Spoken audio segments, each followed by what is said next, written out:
Sigurisht, SPAK-u ka njoftuar se zyrtarisht i ka sekuestruar deri tani vetëm 40 milion euro pasuri dhe shifra është llatarisht e madhe, por për aq sa kanë pasur në dispozicion, më duket se na mungojnë ca miliona euro të tjera. Ku ndodhen ato, do përpiqemi ta kuptojmë me të ftuarit tanë, një panel shumë cilësor, të paktën sa i takon informacioneve të tyre. Në një lidhje video do të kemi Petrit Vasilin. Mirëmëngjes zoti Vasili, mirë se erdhët. Mirëmëngjes. Gjithashtu Shemsi Premçin e kam në studio. Mirëmëngjes zoti Premçi, mirë se erdhët. Tani, do doja ta filloja pikërisht nga studio, besoj e kam mirë kuptimin edhe zotit Vasili.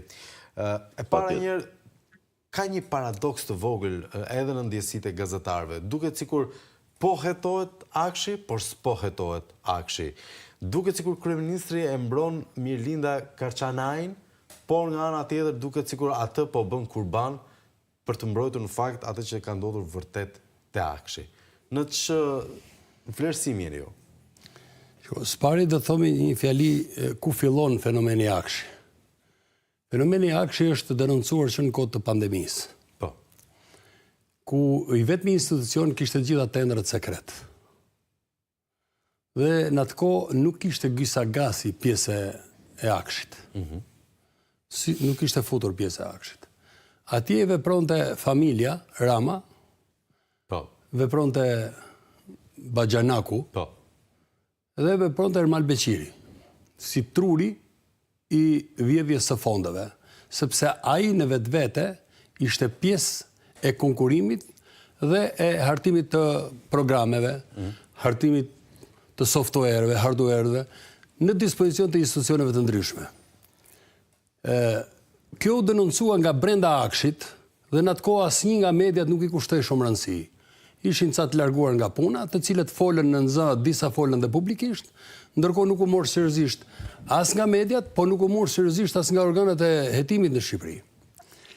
Me rastin e hakerimit të Gjojat Hiranjanve, ku pjesa më e madhe nuk ajo ishte zëri, në fakt këtë e inskenuan vetë punojësit e akshit, sepse donin të rriti fondi që qeveria duhet t'i jepte, dhe atëherë u lançua nga kryeministri që... Bën mendjet vetë, besoj.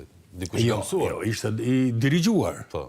Sepse ati vidheshin... Nëse i referohemi dosjeve, çfarë kemi parë deri këto momente, që vjedhjet ka filluar që nga 2017-a. Po pra, unë ta tregova që ka filluar më përpara, është denoncuar në kohën e pandemisë 2020-2021, dhe kur ndodhi hakerimi, që ra sistemi, dolën dhënat e disa sisteme, duke shkuar deri te sistemi Teams, vetëm me Meksi pa ngel para, që është puna operative e policisë dhe e shërbimeve, të gjitha sistemet tjera ranë. Kryeministri i mohoi, në atë kohë i mohoi. Ndërkohë, kryeministri me një të rënë të lapsit, nëse ju kujtohet, lançoi 60 milion euro për të ngritur një sistem për mbrojtjen e sistemeve. Pra, justifikimi për të quar sa më shumë fondet e akshit, sepse atje vidheshin...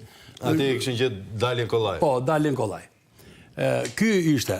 Ermal Beqiri ishte truri, sepse ai e dinte se si funksionon. Pavarësisht se Mirlinda Karçanaj dihet që kur ka mbaruar studimet, ka qenë shefja IT-së së Bashkisë Tiranës, njeriu më i besuar i Edi Ramës në pikpamje të teknologjisë dhe zhvatjes, ndërkohë që ditën e parë që është bërë kryeministre ka qenë Mirlinda Karçanaj drejtore të akshit. Pra, në të njëjtën detyrë për bashkinë, në të njëjtën detyrë për gjithë qeverinë shqiptare, pra njëri i besuar. Po nuk ishte Mirlinda Karçanaj që ndërtonte skemen e grabitjes së fondeve publike. Ajo merrte pjesën e Lepurit, pjesën e Ariut e merrte Ermal Beqiri dhe të tjerët që fshishin para Ermal Beqiri, që deri tani fakti që Edi Rama nuk i intereson më të mbrojë Mirlinda Karçanajin, po të mbrojë familjen